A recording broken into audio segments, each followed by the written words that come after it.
frequently used formula. What it does, it basically allows the user to let's say merge the values of two cells in one cell, really, or more than obviously two cells, as you can see from the structure of the formula here.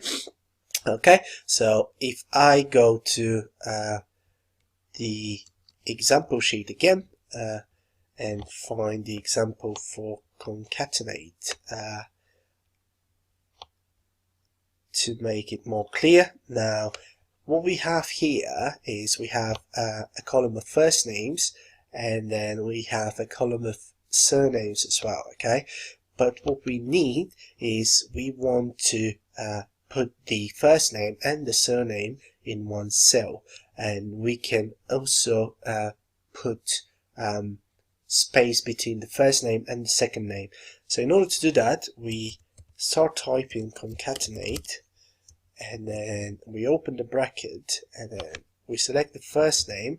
Now we need quote and then space, and then again closing quote, and then the second name, which in this case is C59.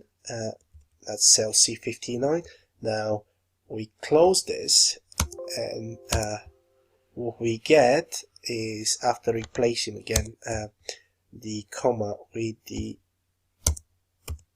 semicolon, we get Jimmy Connor, and we can just copy the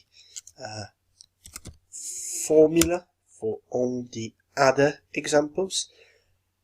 So this is how we use the concatenate formula. Now going back to the slide again, the next set